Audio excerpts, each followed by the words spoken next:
Hello and welcome to Newsroom series. I'm Olumide Macaulay. Thank you for joining us. Our focus today is the Southwest region. However, we'll bring some of our top stories as we begin. At least 5 people have been killed by bandits who attacked Ambe community in Sangha local government area of Kaduna State on Sunday night. Spokesman of the Kaduna State Police Command, Mansur Hassan, who confirmed the incident to Channels Television, says one suspect has been arrested in connection with that attack. He also confirmed that police operatives from Sangha Divisional Police Station and troops of Operation Safe Haven, upon getting a distress call, rushed to the community and engaged the bandits in a gun duel, during which one of them was arrested while the rest escaped into the forest with bullet wounds. A high court of the Federal Capital Territory, Abuja, has modified the bail conditions handed down to one Abayomi Oluwasesan, who is accused, along with his wife, of stealing the sum of $87 million from an online crypto platform, Afrique Arbitrage. The judge granted the application of the counsel of the accused, who sought for varying of the bail conditions.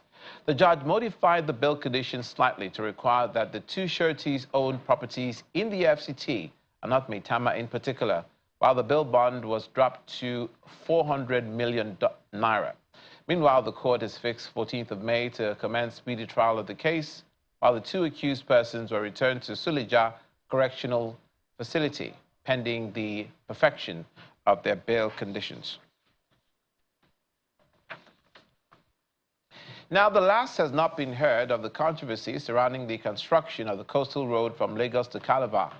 Former Vice President and presidential candidate of the People's Democratic Party in the 2023 election, who has been a strong critic of the project, Atiku Abubakar, says the fact that President Bola Tinubu's son and his surrogates are on the board of companies owned by Gilbert Chagri clearly constitutes a conflict of interest.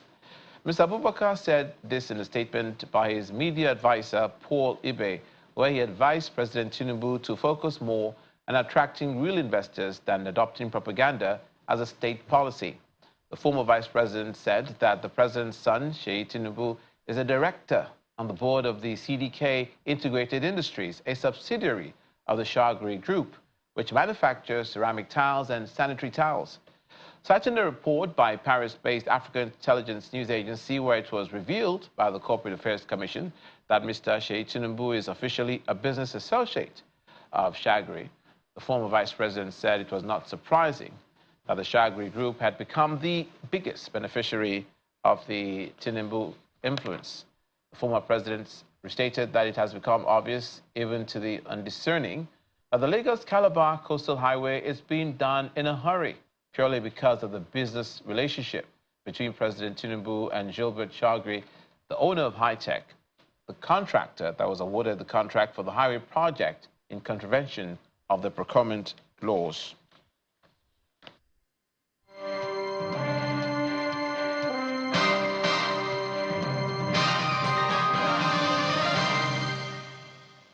Now, our focus being the Southwest region on Newsroom series today, let's begin in Lagos State and the power sector.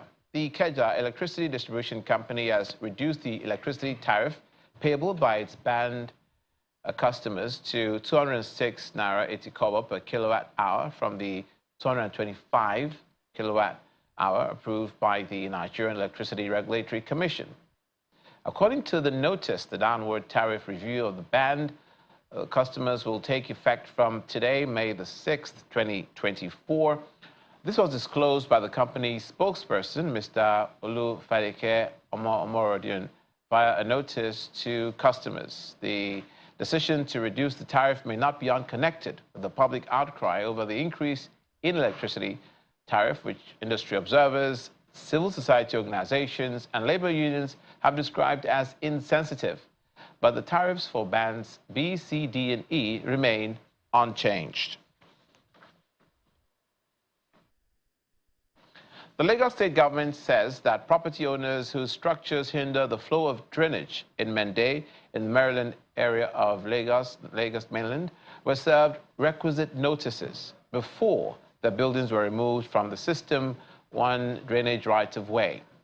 Commissioner for the Environment and Water Resources, in Lagos State, Mr. Tokunbo Wahab, made this known on 2 Channels television on Sunday Politics. According to the commissioner, the structures were removed to avoid the flooding of the whole of the mainland.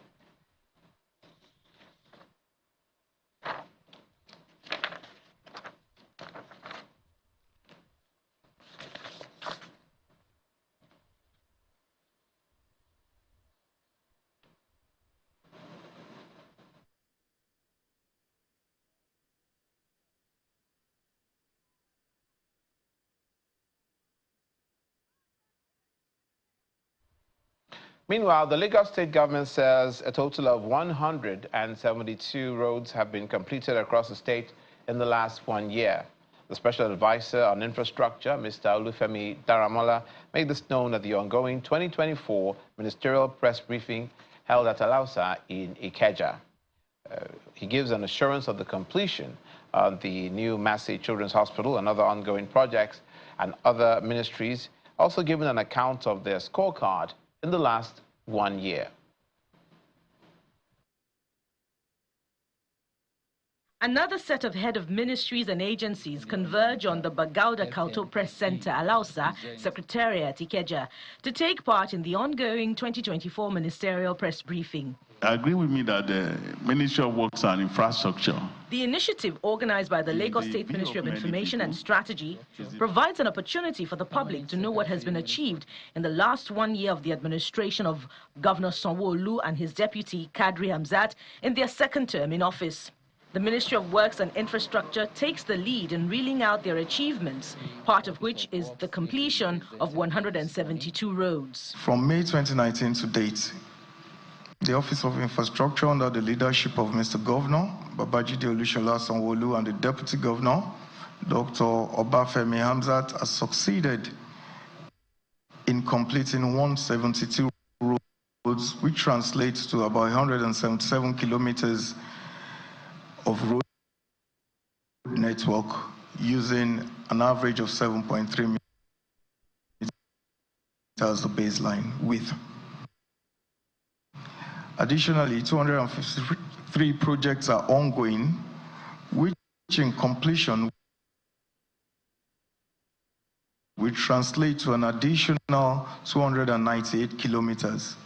Also, the 150-bed new Massey Street Children's Hospital is progressing as scheduled, and it's been proposed for completion before the end of this administration, and has so far generated about 130 jobs. Next is the Ministry of Wealth Creation and Employment, which says 859 million naira was disbursed to over 1,000 micro, small and medium enterprises, most especially to those in the informal sector. 3,000 SMEs for a 3-month training program per cohort on business growth and expansion training across key industries such as cosmetics, manufacturing, and the rest. In 2023, we disbursed 859 million to 1,271 MSMEs in the state. The support helped these businesses grow, creating 51,822 direct and indirect jobs in Lagos State. In the area of tertiary education, the state government says 849.6 million naira has been spent on scholarships and bursaries to 10,066 students in its institutions. I am delighted to share with you the stride made by Lagos State Scholarship Board in streamlining the scholarship and bursary application process through automation. The transformative step has enhanced efficiency, transparency, and accessibility, ensuring that deserving students have equitable access to educational opportunities. And the Commissioner in charge of Economic Planning and Budget, Mr. Ope George, says the state contributes 20% of Nigeria's GDP and has recorded a quarterly total revenue size of 433.408 billion naira budget performance. We contribute, I think, a minimum of over 20% of Nigeria's GDP. you'd find that over the period of review, certainly under Mr. Governor's tenure, you'd find that even the capital has moved, I think, from about 12,000 to 17,000. So, so we're moving in the right direction. I think our GDP has grown from about 27 to 41 trillion. The Lagos State Ministerial Briefing is a platform that has been in existence for over 2 decades, and the state government says it will be sustained to continuously give account to the public. Away from Lagos State, the senator representing Ogun Central Senatorial District, Salisu Shaib, and members of the academia at the Federal University of Agriculture, Abeokuta, have challenged the federal government on the need for improved funding in the areas of research and development, and as well as technology, in order to ensure food abundance and security. They made the call in Abeokuta, the state capital, during a town hall meeting with the senator, where challenges and prospects in the agribusiness sector of the nation's economy took center stage. The town hall meeting is to solicit the support as well as the understanding of the institution towards extension services and modern agribusiness practices for farmers in the 6 local government areas of the senatorial districts in the state. The same process. It's the first meeting of the senator representing Ogun Central Senatorial District, Salis Shoaib, with the management, staff and students of the Federal University of Agriculture, Abeokuta, to promote town and gown relationship for agribusiness development. As a university saddled with the responsibility of teaching, research, development and community engagement for improved agricultural productivity, the synergy and cooperation is seen as necessary. You are very welcome. Specialists and lecturers in the field took the advantage of the town hall to present prospects, challenges and the way forward for sustainable agribusiness development in the country. With due respect and pleading, most of the time we bring expatriates into this country to carry out projects for us. Very good. And I will not shy away from the fact that we are not exposed to so many of the state-of-the-art equipment in our different disciplines as professors and researchers in this country. Responding to some of the challenges, which also include road infrastructure, the senator asked for improved extension services, the use of modern technology, among others, for smallholder farmers. Rather than somebody doing 1 acre of farm here, another one doing some villages down there, can we encourage them to do clusters? When they do clusters, there are many possibilities. First, rather than bringing the raw cassava to town, we can do some processing together here. For the Vice-Chancellor of the University, Professor Olushola Kehinde, this has opened a new vista in town and gown relationship for agribusiness development. Honestly, this is a very unique meeting. It's one of its kind. And first of all, it's a meeting of town and gown. We have the senator representing our own senatorial district. We are his constituents, and he has deemed it fit to come to our midst to see what is happening here, to hear about the challenges we're having, and to relate it back to the National Assembly and other contacts that he has. So we're really happy to have him around, and also is a way for him to also use the facilities, the knowledge base that we have here to reach out to his constituents. After this initial engagement with the university management, training of smallholder farmers and extension services is expected to follow for improved production. Thank you, senators, for that thought-provoking presentation.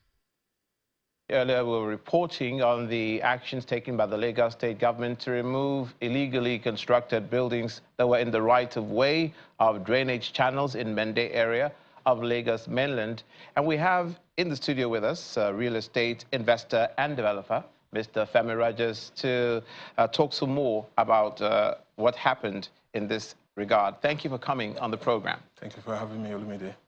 It's our pleasure. Now, what are your immediate thoughts on what happened? The people who have house structures in those areas said, rather the government say that they were given adequate notice. But one wonders how they got to build in that area in the first place. So this is not unusual, even abroad, where people build, they contravene the law. Sometimes, you see, there's a difference between getting a title for a property and getting an approval. You can have a title on a property where you're not allowed to build certain structures or not even build a structure at all. Now, from what I heard them talking about on TV, there was no approval from the local government, and they went ahead and built. So clearly, they contravened the law. I believe the law should be upheld. You know, this is very important for investors that are coming in. They want to see a stable environment. They want to see a place where there are regulations, and they want to see a place where, you know, there is law and order. Right. Now, in your opinion, as a property developer who should process the necessary permits, who should process the necessary permits? Is it the developer or the property owner, or both? Or do they have to work as a team to get the papers? Either can process it. Anybody can process. I can give you the right to go process my permit. It doesn't really matter as long as you have a permit, as long as the local government has seen your design and they have approved it. So your architect, the builder, the owner, any one of them can process it. Now, we understand that some of the affected residents claim, and they actually presented what they claim is valid documentation. Maybe it's what you call the title and not the approval. But the commissioner faulted that about how those documents were obtained. So when you're talking about valid documentation, I heard them talking about title. Okay. Like I said earlier on, you can have a COO on a land. So most cities have a master plan or a cadastral or zoning where you're allowed to build certain structures or not allowed to build certain structures. In this case, that was a right of way. There's an easement. Even on an ordinary land where you have a land, just a simple land within an estate, there are places where you cannot build. So the first thing you do is you get a survey. The surveyor is going to go on the master plan and look at where you can build within that space and tell you, okay, this here, there's this easement here, you have to, you know, respect 25 feet or, you know, from the road, and this is the spot you can build. If you have gotten a survey, you'd have seen clearly where you can put your structure. Now, if you put your structure out of that area, you are contravening. So, you know, that was a right of way. The implication of building in that area would be very massive in the future if they don't take out those buildings. That's my opinion. What do you think then should be the standard for the removal procedure, for the removal of such structures where valid documents are presented? If there was a valid document, the government has to compensate because they made a mistake. But it's not even in all cases. I stay in the US, and this year I'm aware of somebody that built about 10 townhouses, and they have to demolish those townhouses. Why? Because he got an approval from the city, but after he has finished completion of the building, somebody in the neighborhood sued. What city is this? What state? Houston, Texas. Houston, okay. So somebody in the neighborhood sues and said, look, our HOA, we have a HOA policy, which doesn't have anything to do with the government. Okay. Right, saying that, look, you cannot build this kind of structure. The man has gotten an approval, he has built, HOA went to court and said, look, you have to demolish. So, you know, and sometimes, even the city himself, they are not clear on what the law says. Some of this law has been made years before. Some of this issue of deed has been made years before. You have to employ a lawyer to look at the deed. What can you do on this place? There's an argument between you and the city. You're looking at it, okay, can I go to this extent or not go to this extent? It's not clear. The most important thing is that we must put in place rules and regulations. You must follow processes. You must get approval. And that way, we will mitigate a lot of losses. Since you operate in the United States as well, how, if you juxtapose both areas together, what lessons do you think can be learned? What values exchanged? The difference between Nigeria and the US is they have processes. And, you know, they didn't start doing this today. They've been doing this in the 16th century, and they've reviewed and reviewed. They've had all the issues that we have. This is not uncommon. Having people build on a place where there are easements and they have to destroy it. What they do is they go back to their drawing board and they see how to prevent this or mitigate it or reduce it. The problem I see here is, why is the government implementing this way after these people have completed their construction? Therefore, you know, making the loss much more than what it should have been. They should have enforced this earlier on when they were doing foundations, and that happens all the time. It's not a big issue. And since you've actually lived in the Mende area of Maryland, Lagos, you're quite aware of the lay of the land. Can you tell us a bit more about that? I'm familiar with this. I've not just lived in Mende. I lived in Ogudu, which is on the opposite side of the road, okay. Of the river or the pathway. Yeah. And I'm aware people are building. They've been building there, and I know they didn't get a permit because I was going to buy land there some time ago, and I found out that the local government was not given a permit to build, and that's why I never built. So who gave them the title? The what? Who gave them the title? So there's a difference between title and permit. Who gave them the permit? They didn't. From what I heard them talking about, they don't have a permit. They have a title. You can have a title for the river or whatever you have a title for, but the permit department is going to say we cannot give you approval to build. What happens abroad is the way they have mitigated it abroad is it's easy for you to go online and look at the master plan. Even when I want to buy, all the time when I'm trying to buy it, I buy land all the time. First thing is when I get on a contract, I go to some certain website, city website, to see what is going on. Are there easements? Can I avoid some of the easement? How many houses can I build? What can they allow? They are on the deed. They are on the master plan. So we make a decision right there. Let's buy the land. Because immediately you buy, you can't go back. So you have to do some research. Government have to put in place all these kind of things so that ordinary people can go online and see what is going on before they purchase. We thank you so much for your time and coming on Newsroom series today. Thank you, Olumide. Mr. Femi Rogers, real estate investor and developer. And now we'll turn our attention to Oyo State, staying in the southwest region. The government at all levels, policymakers, civil society organizations, as well as other stakeholders must recommit to the pursuit of health, equity, and social justice to tackle all the hurdles inhibiting a healthy nation. This sums up the submission of the Oyo State Ministry of Health during an outreach program to sensitize the residents of the state on the need to prioritize their standard of physical and mental health as their individual right to life. State Commissioner for Health stated this at an event organized to commemorate the 2024 World Health Day held at the ministry's car park in Ibadan. It's an awareness program seeking to encourage and embolden residents of Oyo State on the rights they have concerning healthcare across the state. Global health challenges has made it imperative to ensure that every individual enjoys the highest attainable standard of physical and mental health. This is in addition to the autonomy to make decisions that affect their health and well-being. It is imperative that we adopt a comprehensive approach to health that acknowledges the interdependence of physical, mental, and social well-being.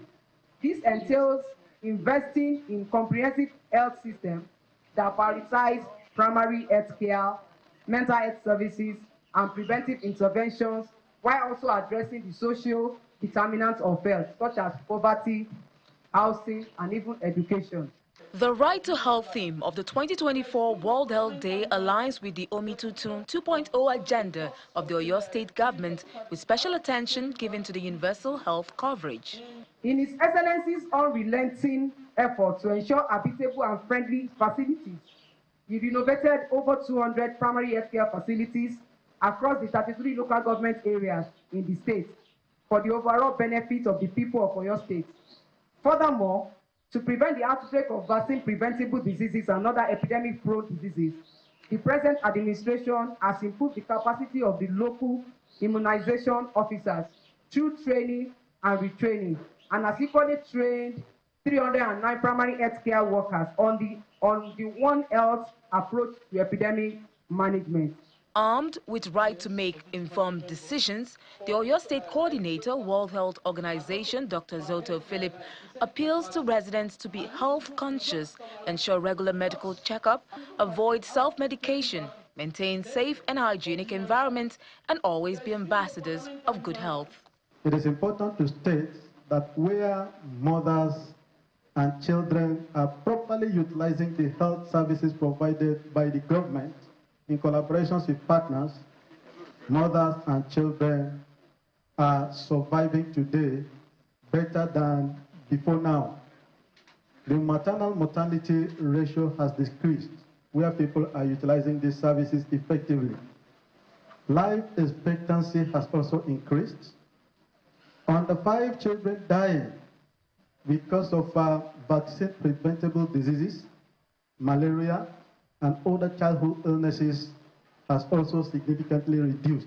The Oyo State government says it believes heavily in affordability, quality and equity in healthcare services, which are well captured in its healthcare delivery plans, which includes the strengthening of the state health insurance scheme for wider coverage at subsidized costs to ease the financial burden on residents. That is it on Newsroom series today. Thank you for watching. I'm Olumide Macaulay.